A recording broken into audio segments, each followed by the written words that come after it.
What up, everybody? What up, everybody? What up, everybody? Welcome back to another episode of AC Reviews the World, and it is episode 32. Man, let's give it a round of applause. Hope everybody had a good day. Hope everybody having a good day. Hopefully, you're getting off work soon, or like me, already off. And it is Friday, August 22nd, and it's time to enjoy your weekend, or hopefully get some stuff done. Hey, you got to do what you got to do. But, hey, got a lot of things to talk about. Everything up to you got everybody's talking about the Atlanta HIV outbreak, because that's what they're saying. And then you got the migrant trucker did a U-turn, ended up killing a family of 3. Husband dragging his dead wife body, that opposed dead wife body. It looks bad. It looks bad, but yeah, we got a lot of things to talk about. But hopefully everybody's having a good day, had a good week. Happy that I'm off. I know people who are getting off are already off. I know they feel the same way. But yeah, I was just, it's usually at 6 a.m., but it's 4 o'clock. We had to push it back because I knew I was staying up too late last night, and I was like, yeah, nah, it's gonna be miserable trying to get up. And then because right after that, I usually go right into work. Now I said, let me push it back to 4 when I get off. That way I can start our work strong. Cause hey, we gotta do the work. And at 9 to 5, I gotta do my 9 to 5, man, or not 7 to 4. I'm a 7 to 4 man, but I gotta do that. But like I said, hopefully everybody's having a good day. And let's get right into it. We got a couple of things to talk about. The first thing we're going to talk about today is the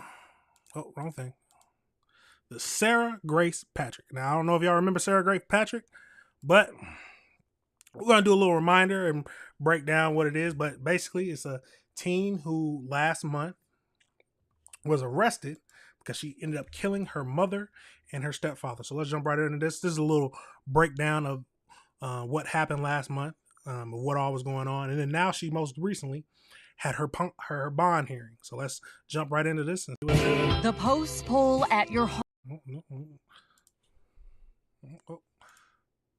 Don't want that copyright. Let's keep going. To show Georgia teen Sarah Grace Patrick crying after authorities back in February said someone shot and killed her mom and stepdad, Kristen and James Brock, in their Atlanta area home. Rain and thunder, the pain I'm under. This video showing what appears to be her mother's remains in an urn. Another includes a link to a GoFundMe. On the screen, I just want my mama. Tonight, a stunning update from Georgia investigators. We can confirm that an arrest has been made in the case. Kristen Brock's 17-year-old daughter, Sarah Grace Patrick, has been taken into custody. Carroll County authorities confirming Patrick faces 2 counts of murder and 2 counts of aggravated assault. The recent Central High School graduate being charged as an adult, authorities saying her dad brought her to turn herself in Tuesday. She turned herself in because we notified her she had warrants for her arrest. Authorities remaining tight-lipped about any theories on a motive, but saying they have a mountain of physical and digital evidence and crediting collaborations with the FBI, the Georgia Bureau of Investigation's Crime Lab, even private forensic laboratories. Video online shows Patrick delivering eulogies for her mom and stepdad. I was so used to you guys always meeting and She is an actor. If she really killed her parents and she went through and giving out eulogies and posting on social media crying Yeah, she's an actor now. She's an actor. Let's keep going. How much I needed Joe until now. The Carroll County Communications Director asked by reporters if they believe she covered up the crime. Considering that she didn't just immediately tell us what happened, yes.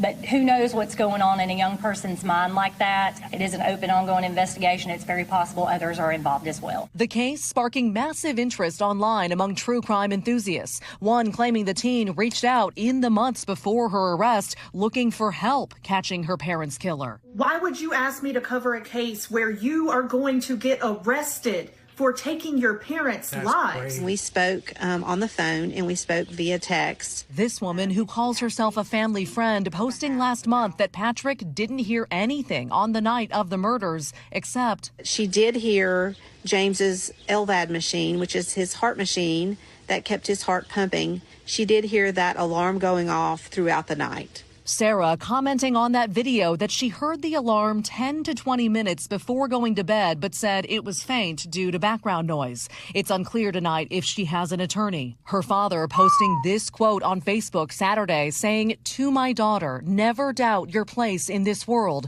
I see you, I believe in you, This was from last and I'll month. always be in your corner." He told NBC News via phone, "It's just how I feel about my daughter." He said he's brokenhearted, adding it's just too early to speak without an attorney. And, quote, "All I can really say is she's innocent until proven guilty." I mean, yeah, he's absolutely correct. Innocent until proven guilty. I mean, a father learning that his daughter killed both his ex-wife and her new husband, you're not going to want to believe that.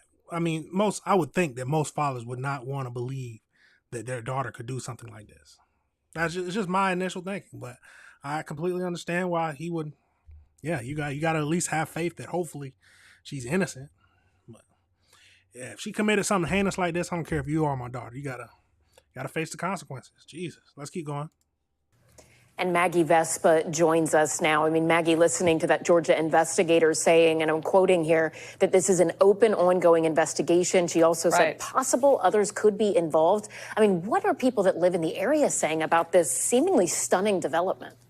I mean, their minds are blown, Ellison. Keep in mind, this is a small rural area, a community about an hour west of Atlanta. This is a really tight-knit place, and suffice it to say, this is really rocking it to its core. It also kind of adds to that mystery that you're talking about, that investigators didn't go into detail as to what they called it, mountain of evidence was. So a lot of people really want to know, how did they figure out that they had enough to arrest her, enough to charge her? And then, as you point out, they said there could be others involved. But we're also seeing people who know the family posting about this case, just saying how shocking it is. One woman who said Kristen, the mom, was her best friend, posted saying that her heart is shattered. She said, "My mind is blown." She goes on to say, obviously, she's innocent until proven guilty, talking about Sarah, but posted, quote, "We are grieving 3 people now with this arrest." Allison. NBC's Maggie Vespa, thank you. Absolutely crazy. But let's get over into this next video. This is her actual bond hearing. So let's get right over into that and see what it's talking about. Judge has denied bond for a Carroll County teen accused of killing her mother and stepfather. Last month, deputies arrested and charged 17-year-old Sarah Grace Patrick with murder months after her family members were found dead. Fox 6's Kevin Stewart is live in Carroll County, working hard for us to get some answers and figure out what's happening next. Kevin. Yeah, Alex, Sarah Grace Patrick will be headed back to the Carroll County Jail, and she will be in isolation because of her age. At only 17 years old, she is accused of shooting and killing her mother, Kristen, and her stepfather, James Brock, back in February. She's been in the Carroll County Jail since July 8th. I want to take you inside the courtroom this morning.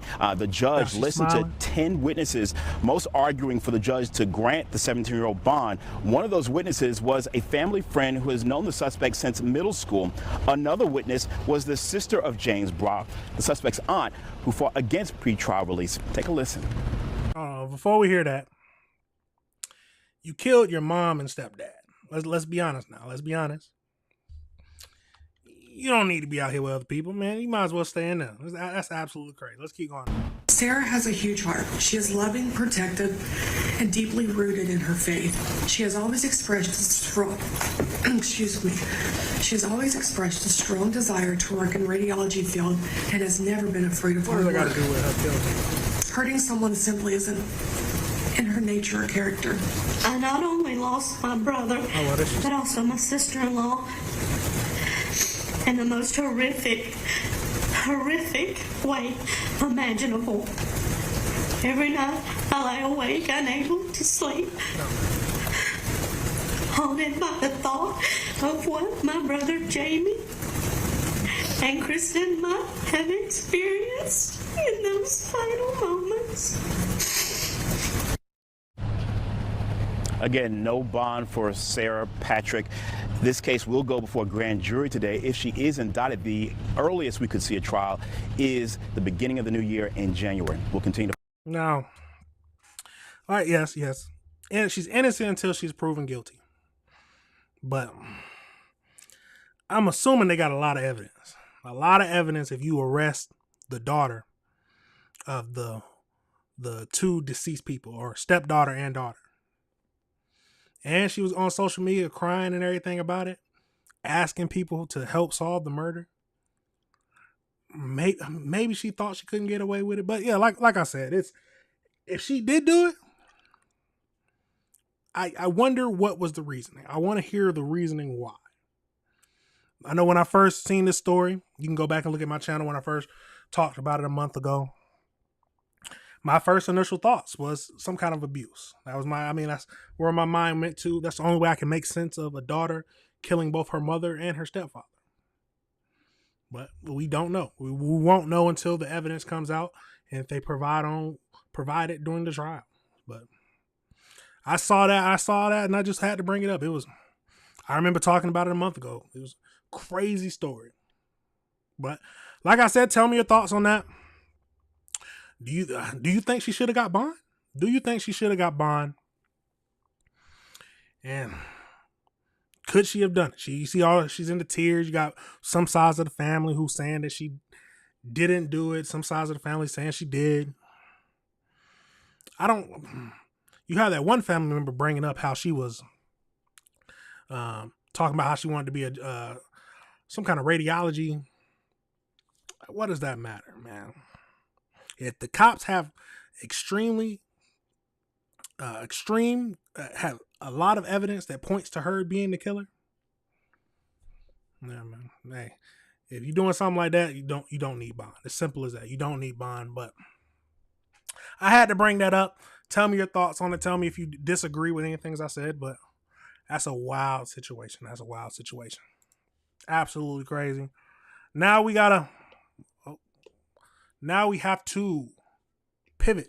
We need to pivot over into Atlanta. So this just happened near Atlanta in a small town. But then we got to go over to Atlanta. We got to talk about it. I don't know if you've seen it. It's been going viral lately, but ATL was listed to have 20,000 new HIV cases in the last 8 months. Absolutely crazy. 20,000 new HIV cases. So we're going to get over to the viral TikTok video of this lady who brought attention to most of the people. So let's get right over into it and see what we got. Let's get into it. So share my screen right here real quickly and let's get into it. So this is her TikTok. So I like to, when I'm reviewing TikTok videos, I first show her homepage so you can see it's Mine, something like that. Here's her username, Nina E.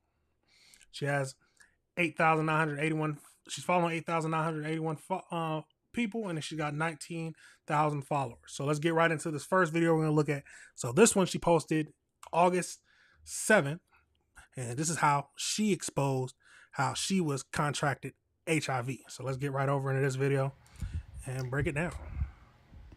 If you are not celibate, ladies, this is the time to be celibate.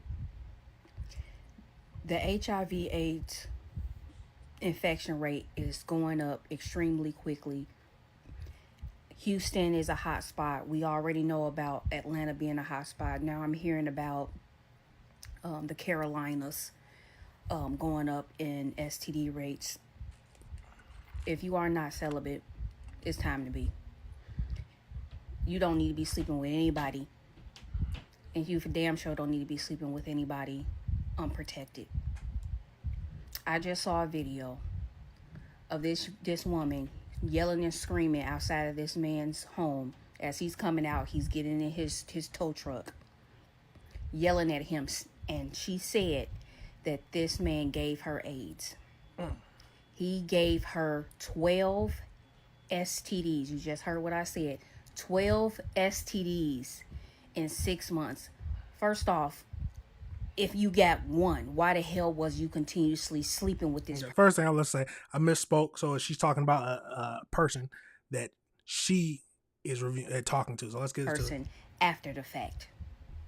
It is a wrap on just having casual flings and sexual encounters with people, because you just don't know. People are out here just reckless, don't care. They know they have a STD. They know they have something that they can't get rid of, and they do not care. They will spread it to you because they want you to hurt and be miserable like they are.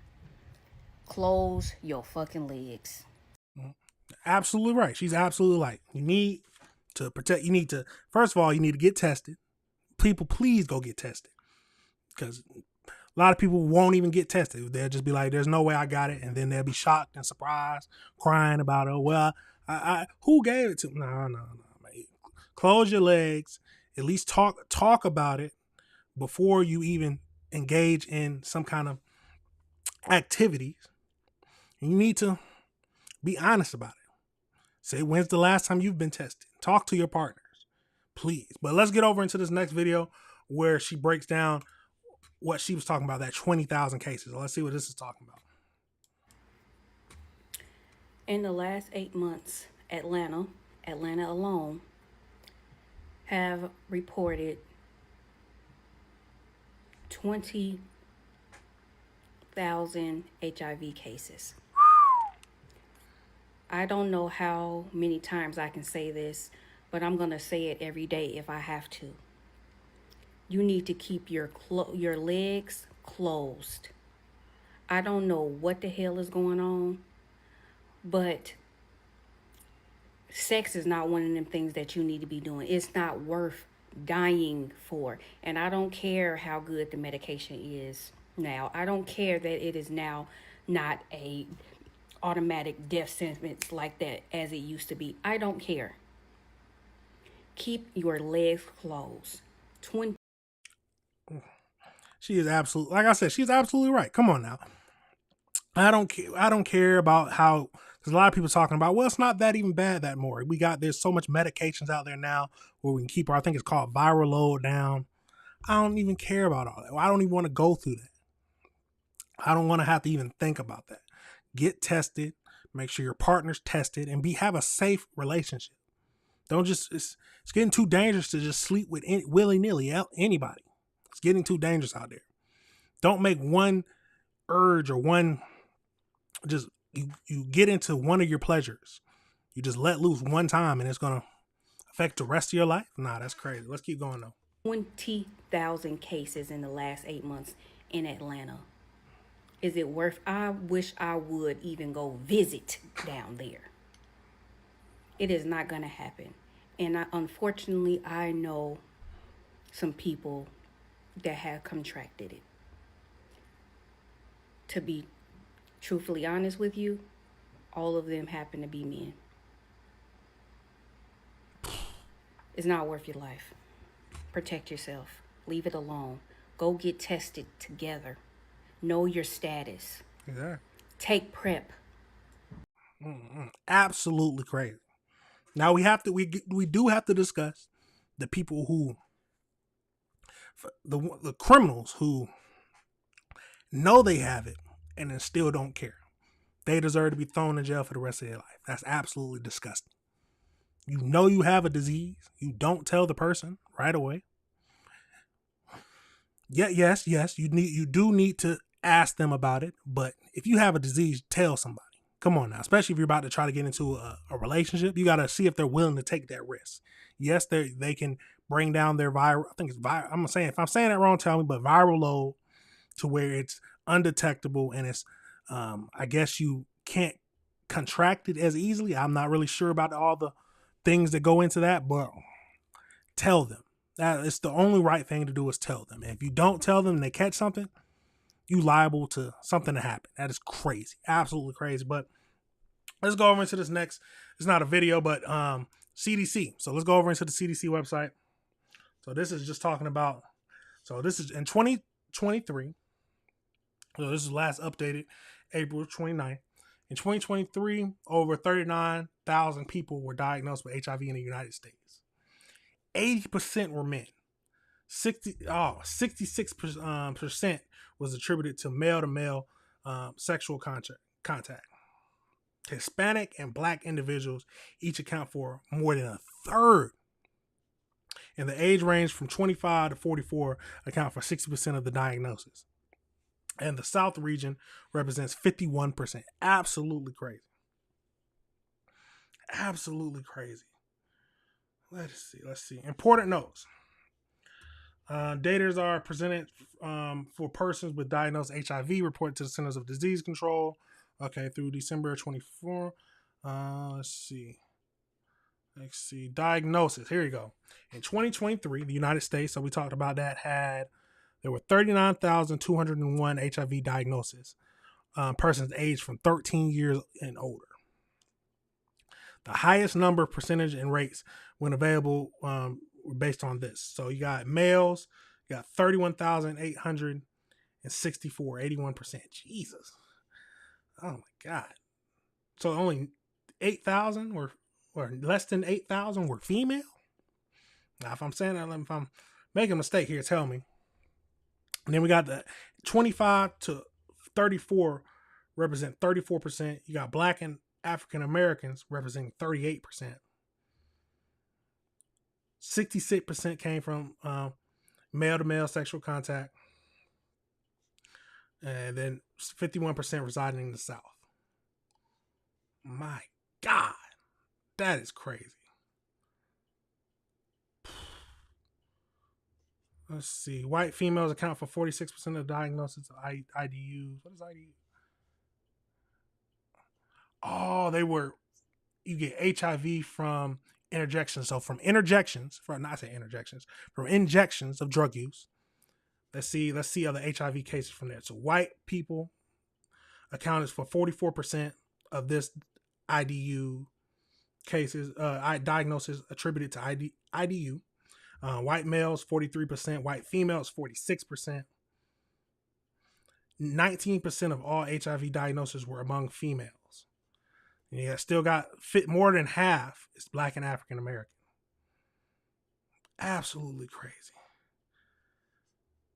In 2023, there were under 4,500 deaths among the people who had HIV. 76 were male, 43% Black and African American. Absolutely crazy. But let's get over into Georgia. We got to get over into Georgia and see what it was talking about. So, the new research reveals that Georgia is the #1 state in the country for reported HIV.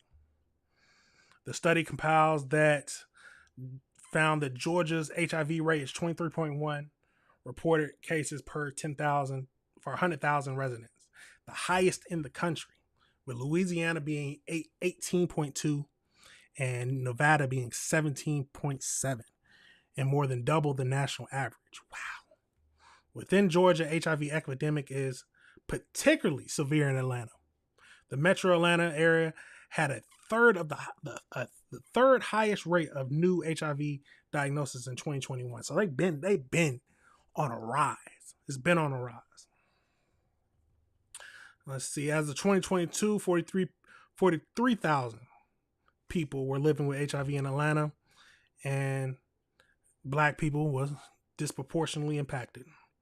Despite making up to 33% of the population, Black made up of 72% of the HIV cases in Atlanta. Oh my God. Okay, it says it has both in Georgia and HIV rates have dropped from 2018 to 2022 by 12%, 13%. Okay. Wow. Overall, the main thing is you got to be careful out here, y'all. You have to be careful. So many things going around. Please protect yourself. Go get tested and wrap up. You just got to be serious. We got to be honest about it. Got to be honest about it. God. And get tested. End of the day, get tested, get tested, get tested. Absolutely crazy. Absolutely crazy. But that's my little preaching for that. I seen that and we had to talk about it. Everybody's talking about it. Oh my God. And it affects black people. Black people, the majority of people affected. Absolutely crazy. Absolutely crazy. Wow. But now we're going to pivot. We're going to pivot over into, I don't know if y'all been seeing it, but the Attorney General, a female Attorney General, she had a meltdown and was arrested. So they released that body cam. So we're going to get over into that and see what all was happening with that story. Absolutely wild, but let's get into it. Let's jump right into it, man. Let's jump right into it. Let's get it. 12 News has obtained body-worn footage of a top state prosecutor's arrest last week. I want you to turn your body cam off. Protocol is that you turn it off as a citizen. Newport Police say Special Assistant Attorney General. Hold on. We gotta back that up. So you can ask them to turn their body cam off, or is that just a thing she can do because she the AG? Let's get into it. Let's back this up a tad bit. Let's keep going. 12 News has obtained body-worn footage of a top state prosecutor's arrest last week. I want you to turn your body cam off. Protocol is that you turn it off as a citizen. Newport Police say Special Assistant Attorney General Devin Flanagan faces a trespassing charge after she was asked to leave a restaurant Thursday night.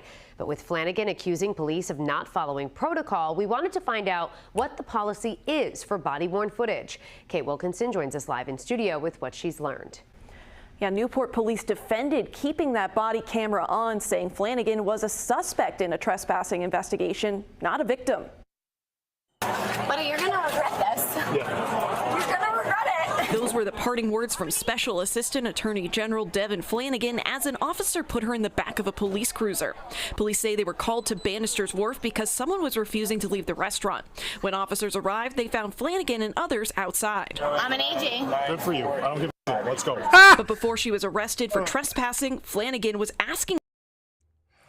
She's like, I'm an AG. I don't give a fuck. Come on, let's keep going. The police officer to turn off his body camera. I want you to turn your body cam off. Protocol is that you turn it off as a citizen request it to turn it off. Flanagan and another woman were arrested in the incident.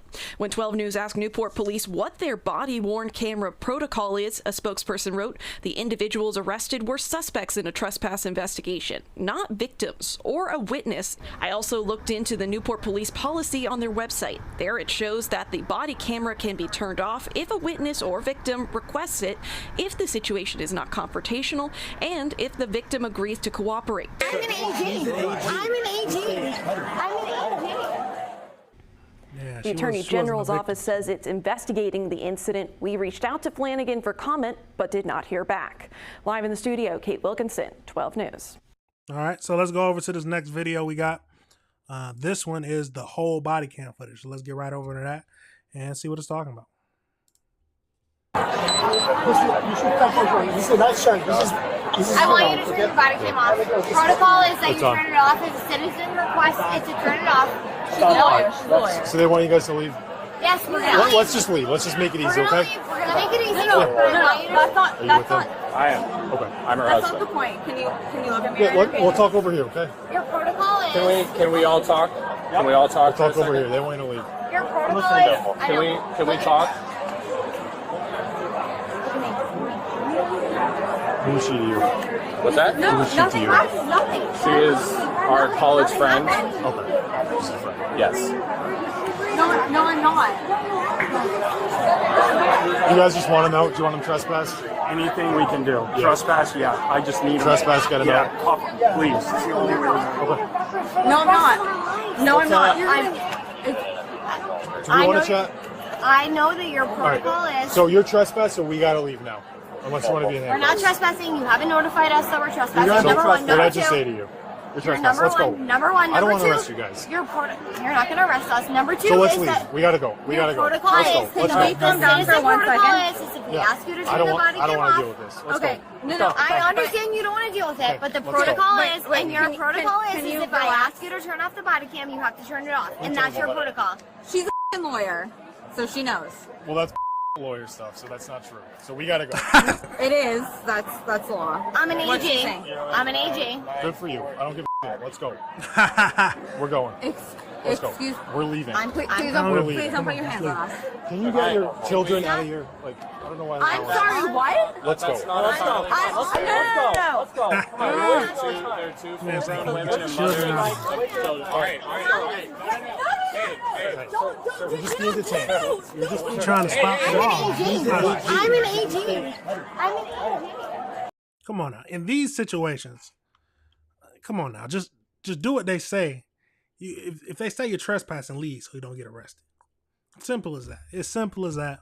She's trying to spout the law. Yes, you know the law. But the dude who has the power to say you're trespassing said you're trespassing. You can't be like, oh, no, we weren't. Then she said you weren't notified. Come on now. He just told you that y'all were trespassing. Let's leave. Why are you fighting it? Then she's like, oh, my God. Absolutely crazy. What's wrong with you? What What's are wrong you with you? probable cause to detain me for? You're being detained because you're not leaving. Because I'm what? Not leaving. You have Can you relax? Sir, she's not doing anything wrong. She's not leaving. I'm an AG. She's the AG. Buddy, you're not. She's not being arrested. Let's go. I'm not being arrested. You're putting me in cuffs. I'm not being Okay, arrested. do you have any weapons on you?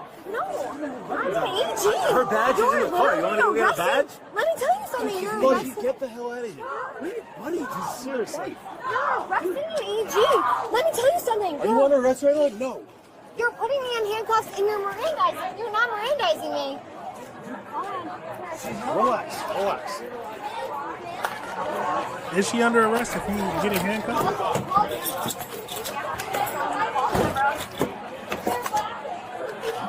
Buddy, you're gonna regret this. Yeah. You're gonna regret it. I'm an AG. Take your hands off me. We will get the Take your license. hands off Dave, me. we will get the license. She's getting detained. No. No. Get Get the out of here. license. Get out of here. Get back. Get back right now. Get You're back. detained. No. Get back. You got cuffs? Yep. I'm right here. It's okay. All right, just go. Okay, well, so yes, you can be. So this is just based on the Google. Yes, you can be handcuffed without being formally arrested, and it is if it's reasonably necessary for the officer's safety to prevent any flight or to detain someone during an investigative stop. Well, I'm right here. No. I'm right here. I'm right here. Come on, Dave. No. That's the last thing you're gonna fight. All right. Dave, I'm right here. No, babe, please, I'm scared. I'm right here. Please don't do this. Please don't do this. No, I'm not gonna find those. I'm after. I'm right here. No. Okay. No, please don't do this to my friend. I'm right here. No, Right no, here. no. Babe. I'm right here. What is he going to do? No. What do you want him to do? Fight? Relax. Here, that's the question. What did you want him to do? You're calling for your boyfriend or your husband, telling him, babe, please stop. I'm scared. What can he do? What, you want him to jump in there and push the cop off and free you? What do you expect? Come on, let's Relax. No, Relax. What's wrong with you? Relax. We don't want to put you in Alcohol. handcuffs. Let's go. Let's go. No, babe. Listen, you're overreacting. You're adding charges. You're overreacting. No. Don't fight. Just get in the car. Please take my hands up. Please take your hands up. No. Please You're take overreacting. You didn't have to have this happen. Get in the car. No. Oh. Babe, no. You got two detained. I'm right here. Get in the No. car. Guys, Just put her in. No. Get back. Get back, bro. get in the car. Get in the car. No. Get your feet in the car. Oh, my.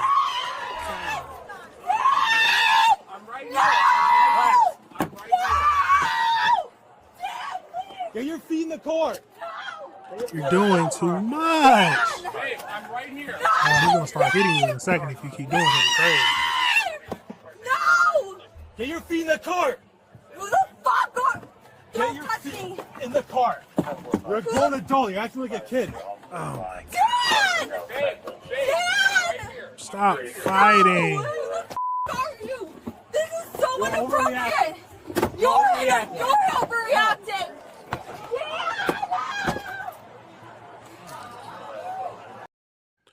Wow. Well, stupid games win stupid prizes.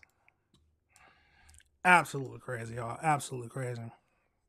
Tell me your thoughts now. Now, they're allowed to. So I just looked it up. Like I said, they're allowed to put you in handcuffs while you're not being under arrest.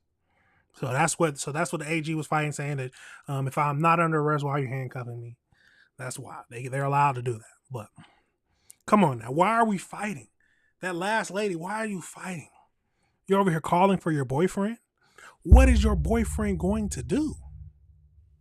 Come on now, what do you expect? You expect him to fight the police officers to free you? Then he's just gonna get hit and thrown on the ground, and then y'all both going to jail. Absolutely crazy, y'all. Absolutely crazy. She may be the AG, but she knows. She said that turn off your body cam. That's what a lot of people are talking about, telling her to turn off the body cam. If you're a suspect, they don't have to listen to you about turning. If you're a witness and you're not confrontational, it looks like that they don't. That they will. You can request them to turn off the body cam. Simple as that. But that is crazy. Wasn't expecting to see that. But all it shows is that anybody can be arrested if you're acting too crazy. Obviously, you were trespassing. The dude, the hostess, told you, or whoever the manager said, hey, yes, they're trespassing. Do whatever you have to do to get them to leave. That's all it takes. That's all it takes. As soon as he said that, should have just left. If you would have just left and trying to explain yourself, none of y'all would have been arrested. The girl wouldn't be freaking out right now, saying she's scared and about to get... We are lucky that the officer was a little nice and didn't just go right to trying to hit her to get her in the car. We just looked at that last video where the woman who was passed out in the car with her kid. And then the officer told her he was trying to put her in the car. She was fighting, kicking. The officer had to hit her to get in the car. Absolutely crazy, y'all. But tell me your thoughts on that. Tell me if you disagree with any of the things I said. We'll keep up with that to see if there's any charges that she might get. But that was wild. Absolutely crazy. And it just goes to show you. That can happen to anybody. It doesn't matter your position. So that officer, she's like, I'm an AG. All right, good for you. I don't care. Come on. Do what I say. Absolutely wild. Absolutely wild. But now we have to pivot. We got to pivot over into what everybody's been talking about. These people are watching. I've been watching. Is the illegal migrant trucker who ended up doing a U-turn. A U-turn and killed 3 people in a minivan. Yes, I said it right. An illegal migrant trucker who was licensed to be a trucker did a U-turn of over 4 lanes. Ended up killing a minivan. Absolutely crazy, but let's jump over right into it. We got a few videos to watch on this, but let's see what it's talking about. Another alleged deadly crime now highlighting President Trump's immigration crackdown. Watch this horrifying video. It's from Florida last week, and it shows a minivan slamming into a semi-truck. Look at that. It's gone. Driving that truck, an illegal immigrant accused of trying a reckless U-turn across 3 lanes on a highway. Who does that? That crash killed 3 people inside that minivan. A senior ICE source says U.S. Marshals arrested that illegal immigrant in California over the weekend. We got to stop it on the picture and the charge. Let's see what it's talking about. It says charged with 3 counts of vehicular homicide, and then 2018 he crossed the California border September 18th as a got away. I don't know what that is. Arrested 2 days later, 9/20, posted a $5,000 immigration bond release. Let's keep going. He will be extradited to Florida to face 3 counts of vehicular homicide. Here's Florida's Attorney General.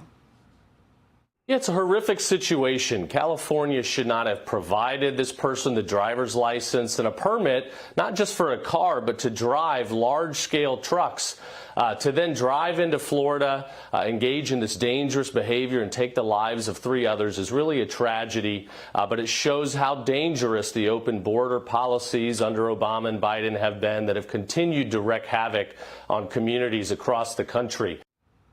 Our senior correspondent, Jonathan Siri, has more on this story. Hi, Jonathan.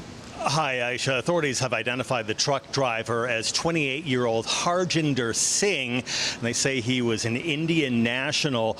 He faces 3 counts of vehicular homicide stemming from that fatal crash on Florida's Turnpike. It happened on Tuesday. Florida authorities say the 28-year-old trucker was making an illegal U-turn, crossing the median, using an area that was designated for official use only. You can see a minivan behind him slamming into the trailer, crushed underneath, fatally injuring 3 Florida residents who were riding inside.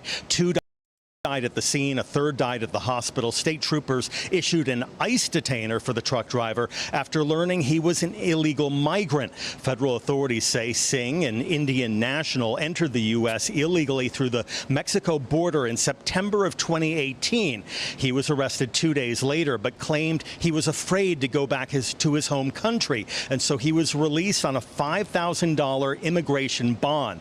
The White House's Rapid Response social media account reposted a video of the accident with a statement criticizing the state of California for granting Singh a commercial driver's license. The California governor's press office quickly responded that Singh entered the U.S. during President Trump's first term and before Gavin Newsom took office. But the Department of Homeland Security is pushing back, saying in a statement to Fox News, 3 innocent people were killed in Florida because Gavin Newsom's California DMV issued an illegal alien a commercial driver's license.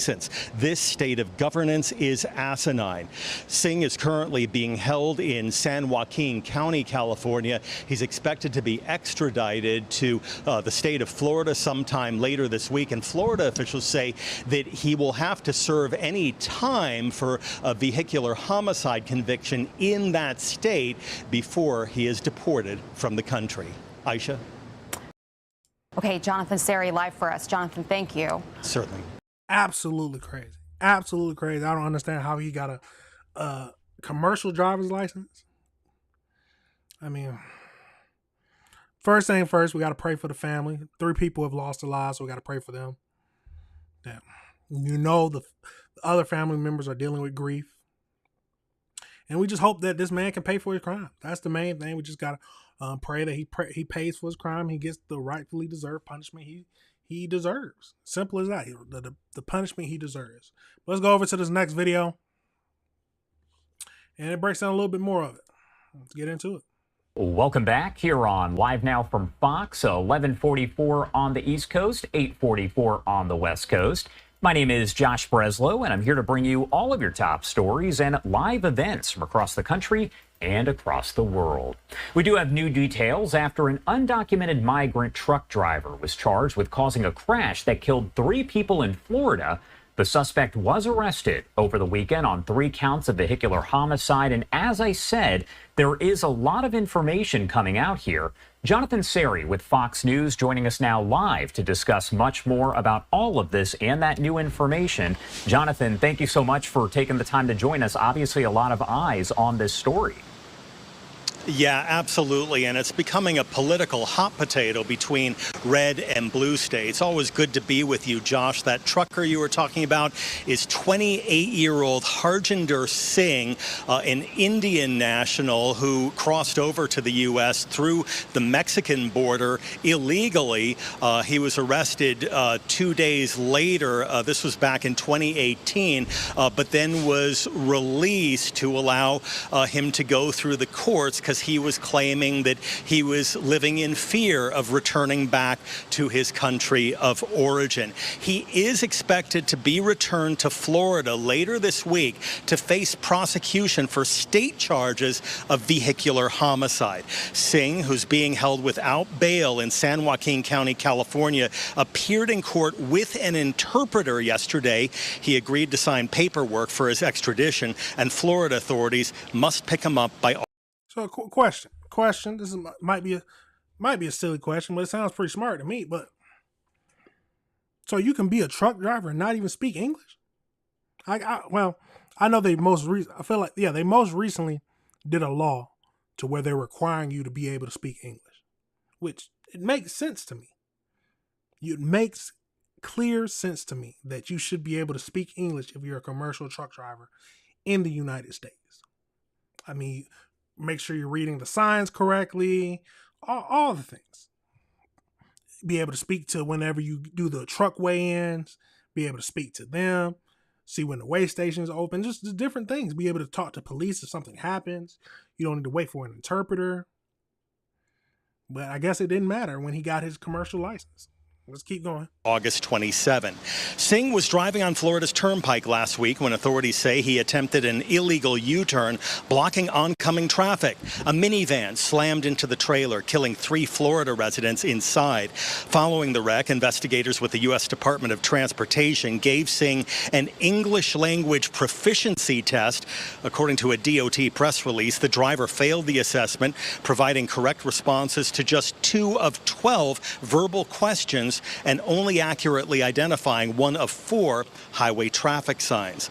Because Singh, who entered the U.S. from Mexico in 2018, is an asylum seeker from India, the DOT says Washington State violated federal guidelines by issuing him a full-term commercial driver's license in 2023.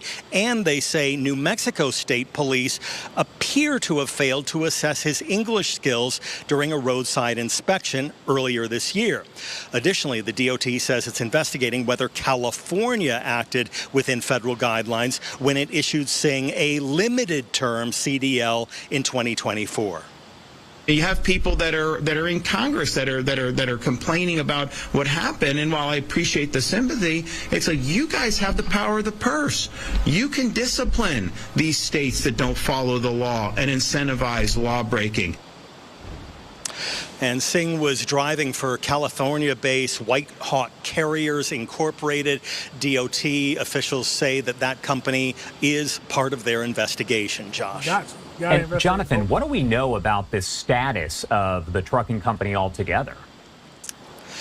Yeah, well, we looked at DOT records. According to DOT records over the past 24 months, there are no previous records of this company being involved in any crashes. That being said, DOT records also show that the company's insurance has been revoked. So currently, it is not authorized to operate there in the state of California, Josh. All right, Jonathan Seri, as I mentioned.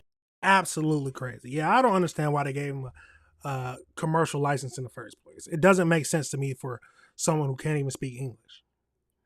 Right. I feel like that should be one of the main requirements is to at least speak the language. Please, if I'm going to go over there, like if I think this is how I think. Now tell me if you think it's wrong, but if I go over to another country and do business, and I'm constantly in the country doing business, that's the way I make my living.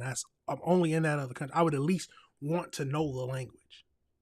Come on now. Let's think about it. I would want to know the language if that's the place I live at now, and I'm doing business, working, trying to make money, and I can't even speak the language. Nah, man. I at least want to know something. They said oh my God. Then he failed the driving. He failed the driving test, basically. Basically, it sounded like he failed the driving test. They said he had 2 out of the 12 answers he got right. Then he couldn't even name the majority of the signs. Come on, that's absolutely crazy. But let's get over to this last video. This one's just a video of inside the semi, so we can actually see it. And let's see what it's talking about. We are learning new details tonight about that truck driver accused in last week's deadly crash over on the Turnpike in Fort Pierce. Yes, right. And for the first time, video from inside the cab shows the exact moment of impact. Yeah, CBS 12's Katie Benty is joining us tonight live with how this case has sparked a national debate over immigration and trucking safety.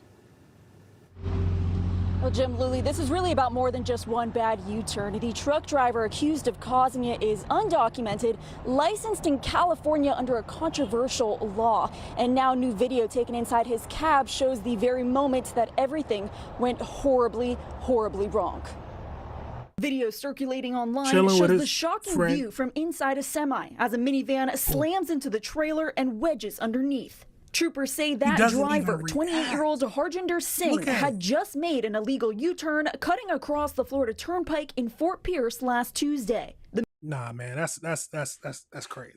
He barely move left his big rig blocking all northbound lanes. Fort Peter Singh had just made an illegal U-turn cutting across the Florida Turnpike in Fort Pierce last Tuesday. The move left his big rig blocking all northbound lanes. The minivan had no time to brake. All three people inside from Broward and Miami-Dade County. Now we have to talk about. I don't know how. It looks like they were far off. I feel like, not knocking the dead or anything like that, of course, but we have to be honest.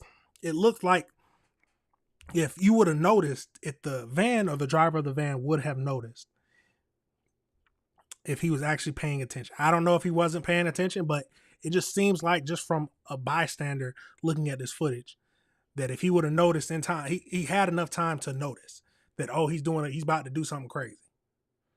That's my thinking, but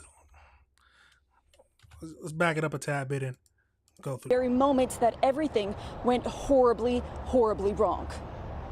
Video circulating online shows the shocking view from inside a semi as a minivan slams into the trailer and wedges underneath. To me, it Troopers seems say like that driver, 28-year-old Harjinder Singh, had just made an illegal U-turn cutting across the Florida Turnpike in Fort Pierce last Tuesday. The move left his big rig blocking all northbound lanes. The minivan had no time to brake. All three people inside from Broward and Miami-Dade counties. They did say he had no time to brake, so I don't know, but I don't know, man. It just looks like, because you know how truck drivers, they make that big wide. I would have noticed that and slowed down or something. But we don't know. We weren't in the car, so we can never tell if he had enough time or not. Were killed. Singh is now charged with 3 counts of vehicular homicide. He's being held in the St. Lucie County Jail with an ICE detainer, meaning he'll be deported after his criminal case. Federal records show Singh entered the U.S. illegally through the southern border in 2018. Records also show he got his commercial license in California. Under a law called AB 60, passed in 2013, undocumented immigrants can apply for driver's license, even commercial ones. The state argues it's safer to have everyone licensed, tested, and insured. Florida's highway safety director called Singh's actions, quote, shocking and criminal. And longtime trucker Grant Maxey says industry standards need a closer look. It's been a big problem in the last 5 to 8 years with it. It really is. There's a lot more people that are holding CDLs that cannot speak or read English. The Department of Homeland Security told CBS 12 News it filed the detainer to keep Singh in custody, blaming California's leadership and licensing policy for putting him behind the wheel in the first place. Now here in Florida, semis are banned from using those official use only turnarounds. Troopers say Singh did it anyway, and that decision cost 3 lives. 3 lives, yeah. Hey, it's the policies that's the problem. They gave him the license. I'm not sure if he read it or not, but he obviously shouldn't have had a CDL. Sounds to me he obviously shouldn't have had it. But at the end of the day, like I said, we got to pray for the family members who lost their lives. For some that could have been avoided. But like I said, like I always said, tell me what your thoughts is. Tell me if you disagree with any of the things I said. But it's a crazy world we live in, y'all. It's a crazy world we live in. Absolutely wild. But it's time to pivot over to North Carolina. We're going to go over to North Carolina, and there was a gas explosion A gas explosion in North Carolina. So let's jump over into that and see what all this was about.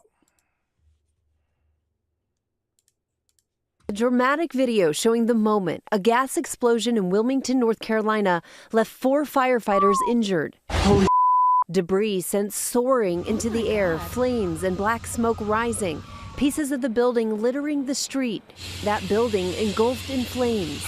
I felt it more than I heard it. I saw this big plume of black smoke sort of right next door. Authorities say a suspect allegedly crashed their vehicle into the veterinary clinic, striking a gas line, which caused the explosion, and then driving away. Police apprehending 46-year-old Jason Lee Beach a short time later, alleging he was under the influence. Emergency crews responding to that gas leak. This rapidly went from... We got to back that up some, man. There ain't no way. I saw this big plume of black smoke sort of right next door. Authorities say a suspect allegedly crashed their vehicle into the veterinary clinic, striking a gas line, which caused the explosion, and then driving away. Police apprehending 46-year-old Jason Lee Beach a short time later, alleging he was under the influence. Emergency crews responding to that gas leak. This rapidly went from a car accident with a gas leak to an explosion to a 3-alarm working commercial structure fire, all in the matter of minutes. Luckily, no one was inside at the time of the blast. Those 4 firefighters rushed to the hospital. One with severe burn injuries to his hands. There could have been so many more injuries, firefighters and otherwise, but thankfully there was just 4. And the driver who caused this crash is facing DWI, hit and run, and drug charges. But the chief says this could have been much worse. Oh, yeah. It obviously could have been. Now, we're going to go into this next video. It's just a more of a, you can get to see the explosion again. Then we're going to break down another video to where they give us more details on it. But absolutely crazy, y'all. Absolutely crazy. Let's get right over into this video.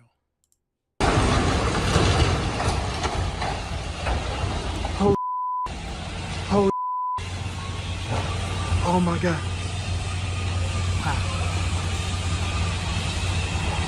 Oh my gosh.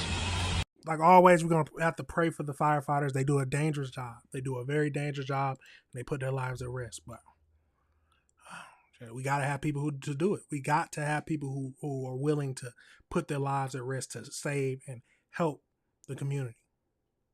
And can never give them too many props. Let's keep going. Oh my gosh. Don't see stuff burning from the sky. Falling from the sky that's burning. Oh my gosh. Oh my God. Right next to the car.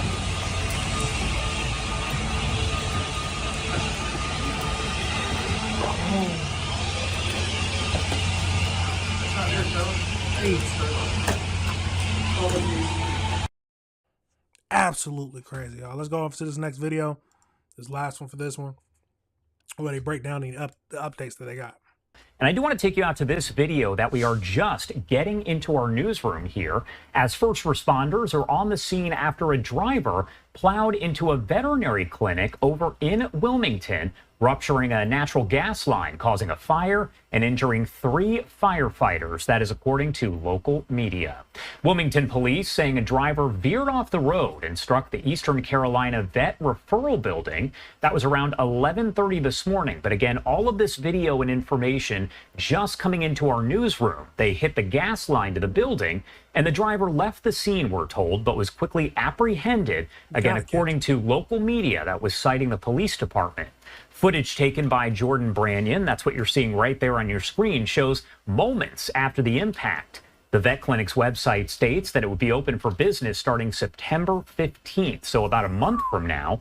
We know that 3 firefighters were injured in the incident, according to police, and officials advised people to stay away from the scene of that active investigation. Again, video there that is very hard to look at, as you can see all of the smoke and the debris that is falling from the sky. Officials there on the scene providing some brief comments here. I do want to play them for you on Live Now from Fox. Explosion. There were no civilians inside, only fire personnel.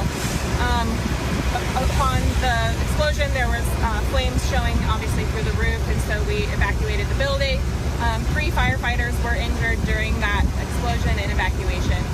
They have since been taken to the hospital, 2 with non-life-threatening injuries and 1 with severe injuries to the hands, burn injuries to the hands and arms. When you first arrived on the scene, what went through your head with all this debris and just everything out of it? Obviously it's scary, but this is what we train for every day, and so they just kick into gear, right? And they know what they got to do, and they're here. We're here to make sure that the job gets done. Forgive me if this is asked, but how do you feel that your firefighters, your team responded in this manner? Did they do a good job? Absolutely. We train every day to make sure that we're ready for something at this level, and so absolutely they did a great job. They're still actively doing a great job. The gas has been shut off at this point, which is what you were hearing earlier, that loud hissing noise. The gas has been shut off. We just still got a couple hot spots we're hitting on, but at this point we're sitting a lot better than we were about an hour ago. Do you have an estimation how long this road will be closed at all? I don't have any idea at this point. Can you talk about, this isn't your normal house fire, things that you guys respond to every day, and having to take on something that challenges, I guess, in a building so large like this? Sure, a building this size definitely presents more challenges. You need more manpower, you need more resources, and so we're fortunate to have partners like PD and New Hanover County Fire and EM and EMS to be able to be here and show some real force against this obstacle ahead of us. How big of a relief when you found out that nobody was hit there? Yeah, obviously it's a relief when there are no civilians involved. Absolutely, yes. Was this the Eastern Carolina Veterinary? Yes, facility that was slated to open next week? Yes, I don't believe it was open yet. Yes. So, yes. I know you said this. You said 3 firefighters injured, right? That's correct. 1 is in severe condition with burns in the hands. 1 had some pretty severe burns to the hands and arms. Yes. What instigated the whole thing? I'll let you talk about it a little bit. So shortly before the explosion, probably about 20 minutes or so before the explosion, WPD responded to the scene here for a vehicle that had turned onto New Center Drive from Bob King Drive and went off the road behind us here and struck the gas lines feeding the building that ultimately exploded. When officers arrived, the vehicle was gone, so it was a hit and run. We were able to locate that vehicle a short time later. I don't know the exact location the vehicle was located. The vehicle and the driver was located. There were signs of impairment on the driver. There was evidence that would lead one to believe that the driver was impaired. The North Carolina Highway Patrol is helping us out right now with evaluating that driver, just because, as Ms. Thurston's pointed out here, this is an extensive manpower operation. So this is a perfect case in point of all different agencies from all different, the spectrum of public safety and public service are helping each other out. So we've got Highway Patrol helping us out with that. We do have that person in custody, and we do have that vehicle. Ultimately, that is what led up to this gas explosion, which the fire department will do everything they can to figure out what exactly happened there. But I'm going to tell you this. I've worked for the city for 24 years, and this is a moment right now where citizens of Wilmington and New Hanover County really need to be proud. I can tell you as a Wilmington police officer, not just as a lieutenant, every situation I've been to, whether it's a house fire, a traffic crash, or something of this magnitude, we have the most professional fire department I've ever seen in my adult life here. And when I arrived here, it was after the explosion, and just watching these men and women of the fire department work and do their thing, there was no confusion, there was no chaos. They were taking care of business. And that's no different than I've always experienced with the Wilmington Fire Department. And WPD and WFD have always worked so seamlessly together. This is really a proud moment for public safety for the city of Wilmington and Hanover County. We're going to get this thing wrapped up, and we're going to do everything we can to get things back to normal.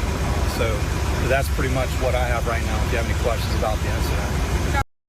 Absolutely crazy. I feel like we got the gist of everything that's been happening, but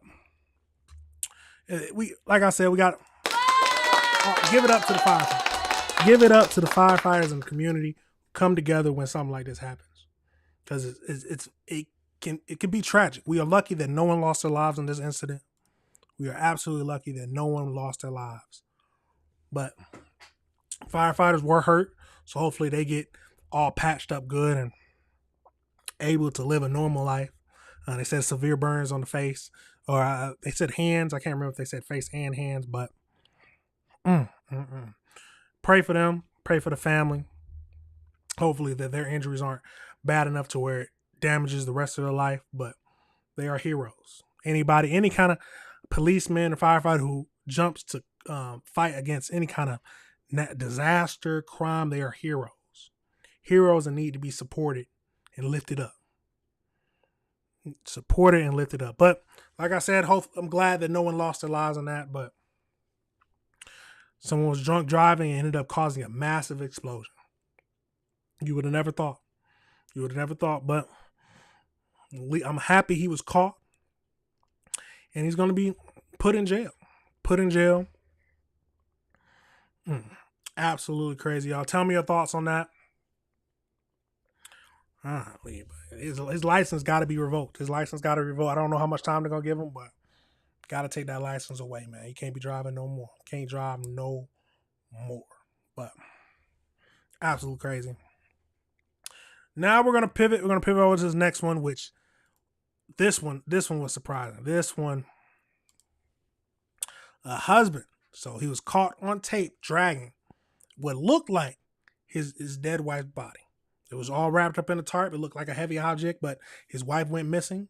And next thing you know, you see him a few days later dragging something, trying to dump it. Let's see what that is, but hey, absolutely crazy, y'all. But let's jump over into this video and see if we can learn anything. And authorities are trying to locate a Lancaster man who they are calling a person of interest in the death of his wife, 33-year-old Sheila Cabrera. This comes as disturbing new video shows him dragging a large object away from their home just one day before her body was found dumped in the Angeles National Forest. Lindsay Pena live in Lancaster with the latest. Lindsay. Yeah, Cher, Micah, this is that apartment complex that the victim lived in with her husband and 3 young sons. Shortly after she was reported missing, a neighbor came forward with video from his doorbell camera that showed the husband dragging a large object through that complex, wrapped in some sort of bag or tarp. Now, we do want to warn you that this video is graphic and some may find it disturbing. First thing. This is one of the reasons you shouldn't commit crime. Right there. This man thinking he about to get away with it. But little do you know, your neighbor's doorbell camera caught you in the act of dumping something. We don't know for sure if it was his body, if his wife's dead body, but you never know what cameras are around. You never know what cameras are around. That's why you need to live to be a good, abiding citizen. But let's keep going to this and jump right into it. Investigators say this is 36-year-old Josimar Cabrera, captured in the early morning hours at an apartment complex in the 500 block of Lancaster Boulevard.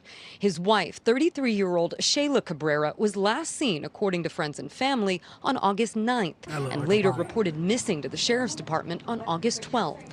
Surveillance video shows deputies at the couple's apartment complex, but investigators say when they tried to speak with him, they found out he fled the country, taking his 3 young sons with him to Peru, where the family is originally from.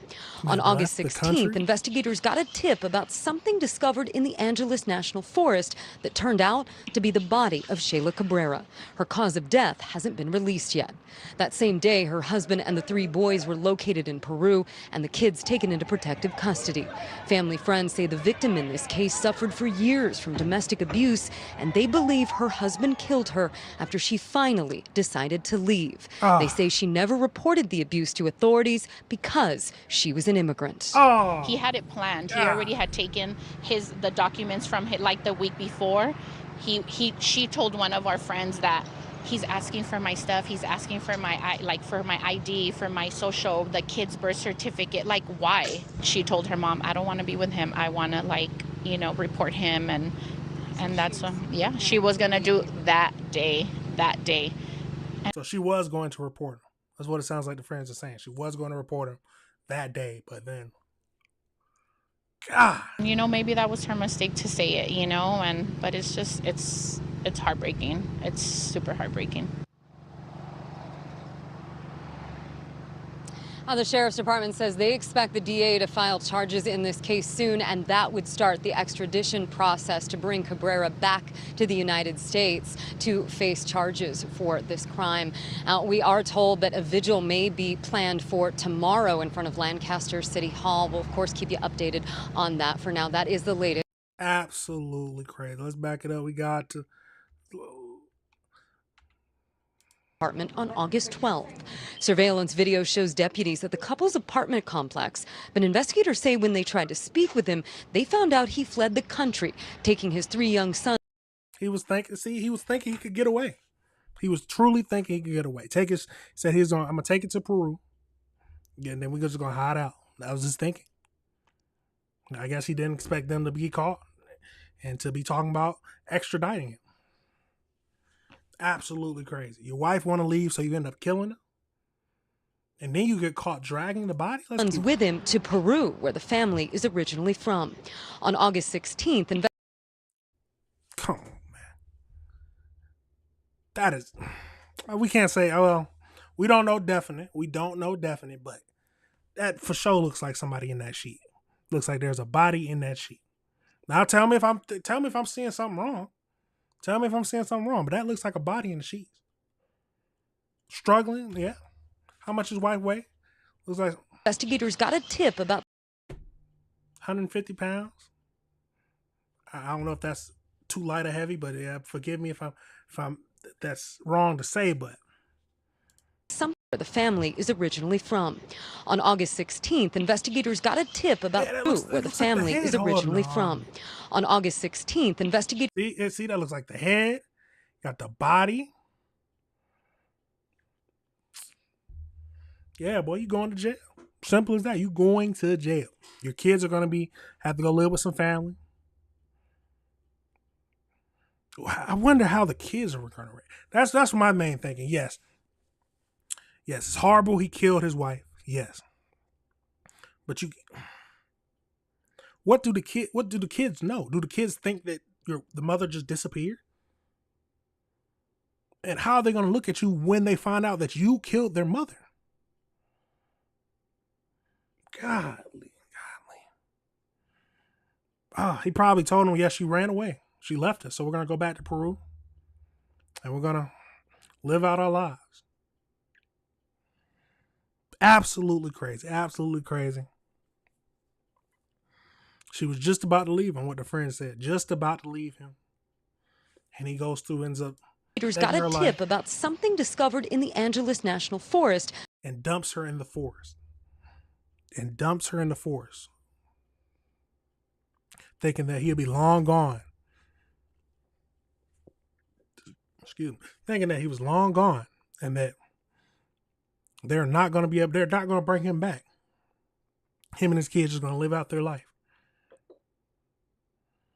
Absolutely crazy, y'all. Absolutely crazy. That turned out to be the body of Shayla Cabrera. Her cause of death hasn't been released yet. Yep, they haven't released the cause of death. God. Pray for the kids, man. Hopefully the kids be able to get through this, because that's finding out it's not definite now, but like I said, it looks like it. It looks like it to me. He was dragging her dead body. But pray for the kids. At the end of the day, we got to pray for the kids. Their father is going to be in jail, and they lost their mother. And their father took the mother away. Absolutely crazy. Absolutely crazy. Yeah, she shouldn't have definitely, if she talked about turning him in and leaving, sometimes people are too dangerous to even do that. You need to understand who you're with. And if they seem like they're violent, don't just confront them. No, you need to take some time to think about what you're going to do and leave. Because the last thing you want to do is end up dying and leaving your kids there to be raised by him, raised by this monster.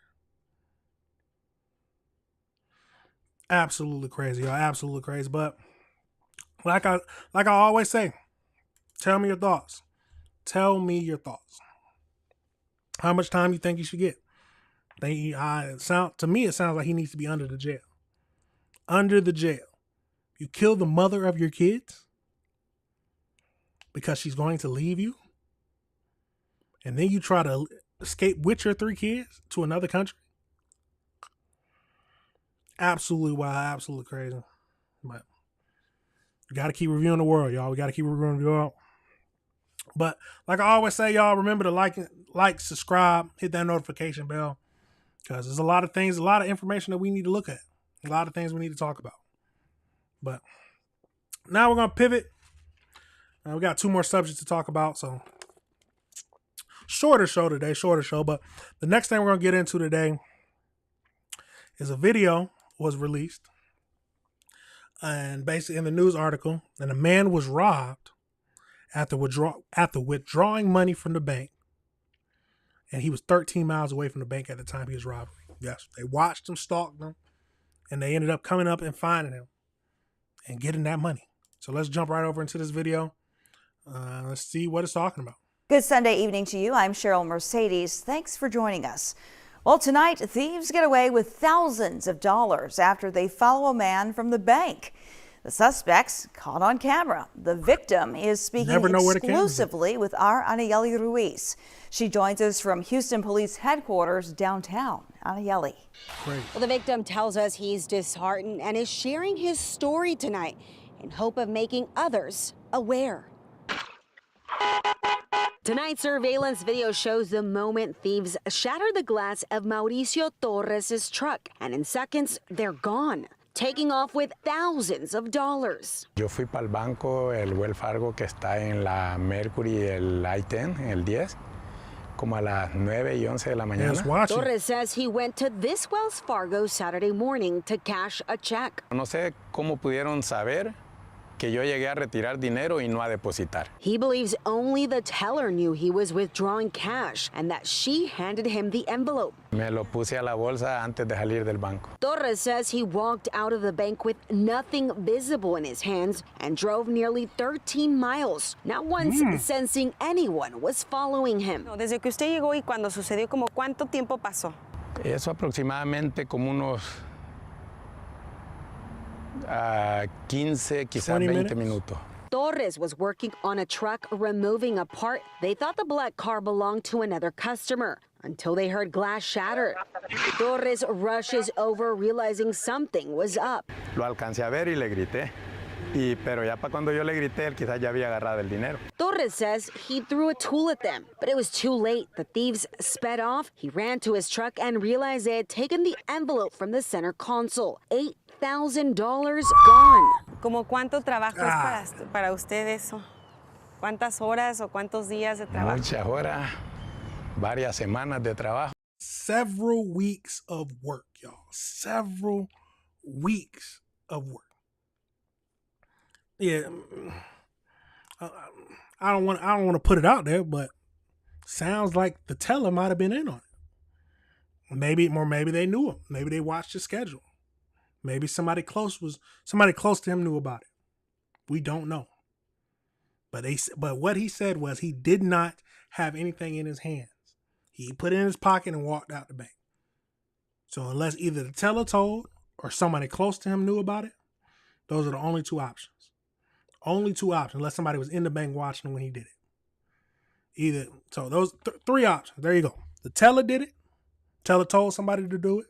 Somebody was in the bank with him and they saw him take out all that money. And 2, somebody close to him. Only 3 options. Now tell me if I'm wrong, but that's absolutely crazy. Da coraje porque a uno le cuesta ganar el dinero y se lo gana honradamente. Para que venga otro y solo lo agarre de esa manera. ¿Entiende? O sea, da coraje. Well, Torres did file a police report. He hopes that investigators are able to track down the suspects to prevent this from happening to other people. If you have any information, you're told to contact police. Anayeli Ruiz, KHOU 11 News. Absolutely crazy, y'all. Absolutely crazy. Now, I don't like to have that much cash. I don't carry that much cash around with me because there's no need for me to carry that much cash. I don't know if he didn't have a bank account, no card. Maybe he was paying his employees. I don't know. But I definitely wouldn't have left it in the car. Maybe you feel like it's safe. I can see you feeling like it's safe in your car, but that much money, I feel like I would prefer to have it on me, if anything. But let's keep going to see what else is this video. Anayeli, thank you. Here are 3 things to know about this kind of crime, including what you can do to avoid becoming a victim. First, local and state law enforcement have formed a task force specifically to track down robbers who follow people from banks. Undercover officers, deputies, and troopers are watching banks to try and catch these thieves in the act. Now, second, starting next month, these kind of crimes will be classified as state felonies, regardless of how much money was taken. That could lead to higher bonds and tougher sentences. And third, to avoid becoming a victim, Houston police say awareness is key. When you're leaving a bank, make a note of what vehicles may be leaving behind you. Check that rearview mirror. If you think you're being followed, go to the nearest police station. I mean, hey, it's smart. It's smart, but absolutely crazy, y'all. Absolutely crazy. You got to be careful. You got to keep your head on a swivel. I've said this in several videos. You got to keep your head on a swivel. You don't know who is plotting on you. It's crazy that we have to we're in a world like that, but you don't know who is plotting on you and trying to get over on you. Luckily, they just wanted the money and they ran. If you would have tried to stop them, if it's the wrong kind of people, they would have ended up shooting you because of it. Golly. Absolutely crazy. Absolutely crazy. It's one of the reasons I don't carry that much money. I don't carry that much money in cash on me. And if you ended up robbing me and taking my wallet, the cards are going to be ended up canceled anyway. I promise you, the police report is going to be filed. Any charges after that is going to go to the bank as fraud. And it's over with. They're not even going to have to, the cards are going to be over with. None of that's going to affect me. It's going to take some time. It's going to be infuriating, yes. But at the end of the day, it's not hard-earned money that took you weeks to save up. That I don't know if insurance is going to give him any money back if it's in cash. I don't know, man. That's crazy. Absolutely crazy. Let me know your thoughts on that. Have you ever been suspicious after leaving a bank with a lot of money? Do you, or are you the type like me who not take a lot of money out of the bank? I'm trying to think. I've taken money out of the bank before. I'm not even going to say I haven't a good amount of money, but I've gone right over to going to get a money order or something like that if I'm going to pay my rent when I was in college. That was pretty much it.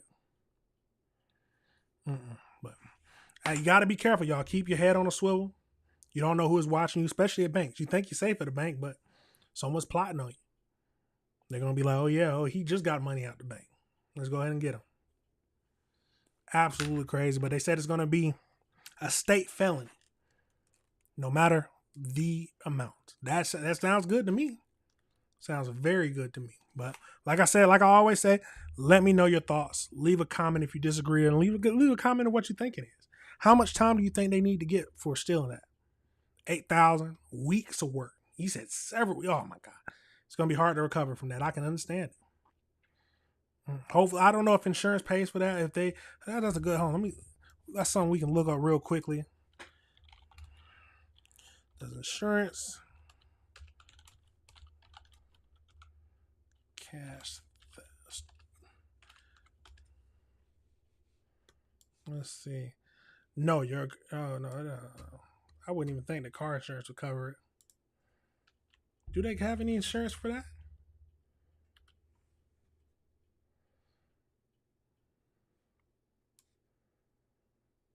It says, yes, standard home or renter's insurance covers cash stolen. But it's in the car, so I don't know if you can have it if you're home or renter's insurance. Yeah, I don't know if he can get any of that money back. Y'all. Jesus, absolutely crazy, but I'm happy no one was hurt. gonna sad. It's very sad. But the last thing we're gonna get into today, y'all. The last thing we're gonna get into is they released security footage from the Walmart stabbing. They have released security footage from the Walmart stabbing. So we're gonna go through a video just breaking down what happened. Then we're gonna go through some videos. So let's the security footage. So let's get right over into that and break it down. Let's get into it. So this is the video just reminding everybody what happened during the Walmart stabbing.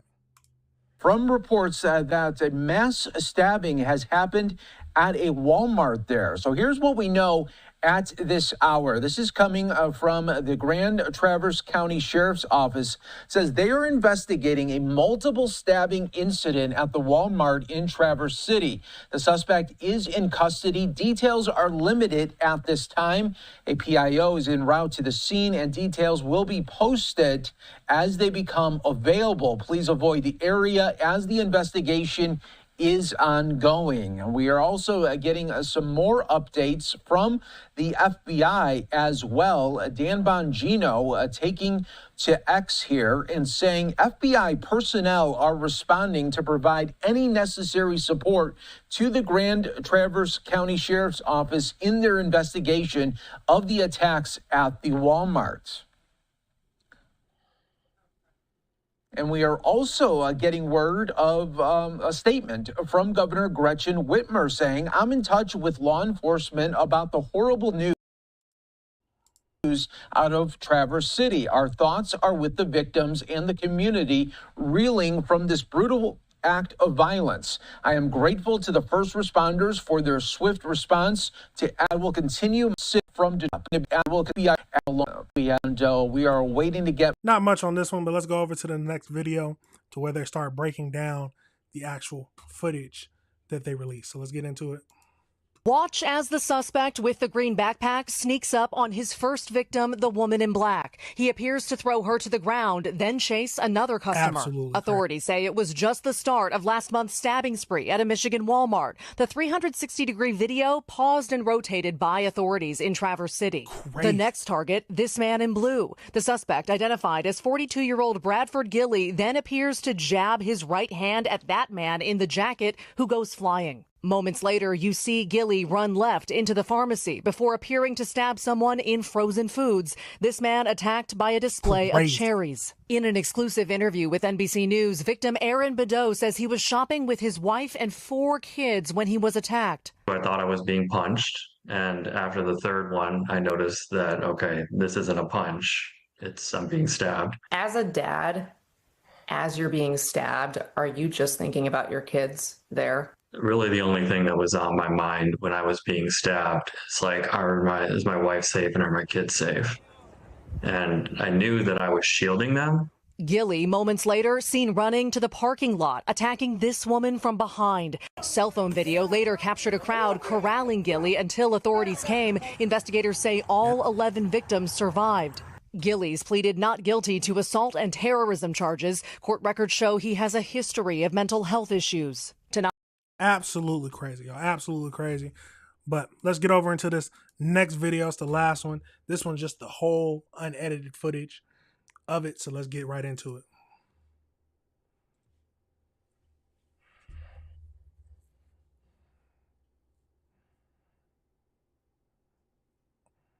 So he's stalking around looking for his first victim. Hurts the first lady. Tries to get the second. Run after him. Goes for the dude in blue. Goes for the dude with the jacket on. Running some more.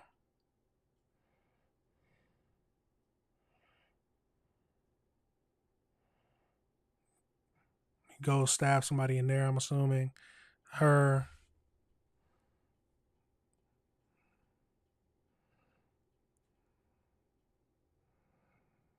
Nah, this is why you need to have protection.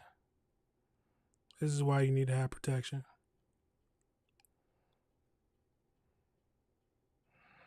Running. Absolutely crazy.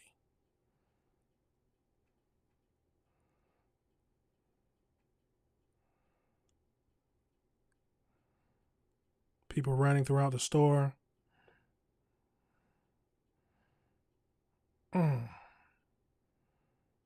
Just stabbing random people.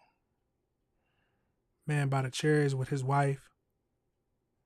Oh no, that might not, I don't know. Crazy. There are some sick people in this world, y'all.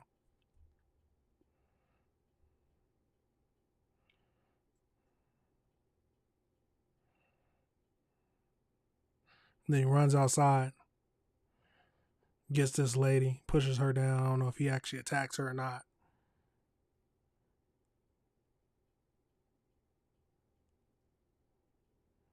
These people need to have protection on. Not protection on, carrying protection.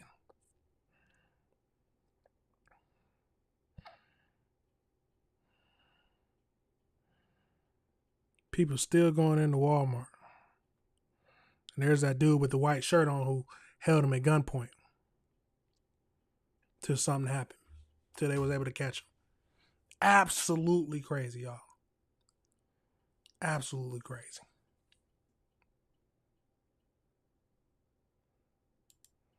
Yeah, I can't imagine being in this scenario. Can't imagine.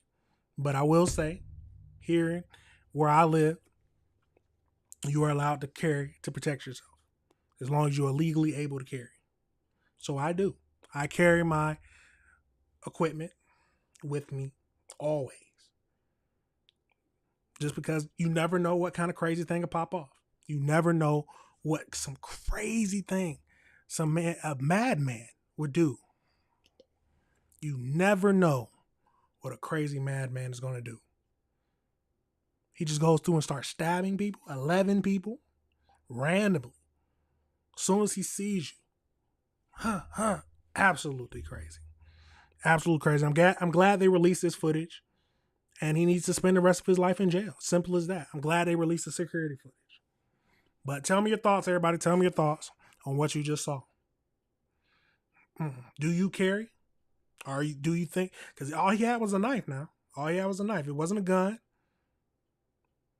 Luckily, it was not a gun. Luckily, it was not a gun. Absolutely crazy. But that is it for the show today, y'all. That is it for the show today. Thank you for watching. Thank you for tuning in later, like always.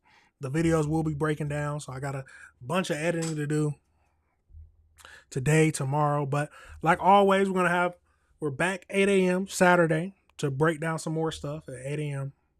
So tune in if you can, but if not, hey, the videos will be broken down.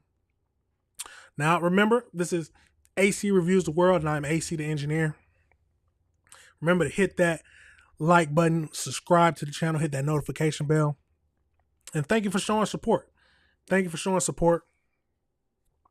If you have any videos that you would like me to review, please remember, go send them to my email, acreviewstheworld, just like the name, a dot after the A and a dot after the C, at gmail.com. Send it to me, and we can talk about it. And let me know if we should, because I would rather do them in the mornings. But if we want to, we can always push it back to have Tuesdays and Thursdays at 4. But hey, tell me if y'all think that's better. But I prefer the mornings because I'm up, able to go, and it's not right after work. No one wants to do a bunch of things right after work, but hey, you got to keep doing it. But thank you for tuning in. Like always, you already know I got to play the outro, but thank you. Remember to hit that like button, subscribe, and thank you for always showing support. And let me know if I'm always open to feedback. Tell me if you think something is better. Thank you. Tell me if you just think I'm saying something stupid. Hey, just tell me. That's the main thing. We need to have an open dialogue about stuff. But without further ado, that's it, everybody. Peace.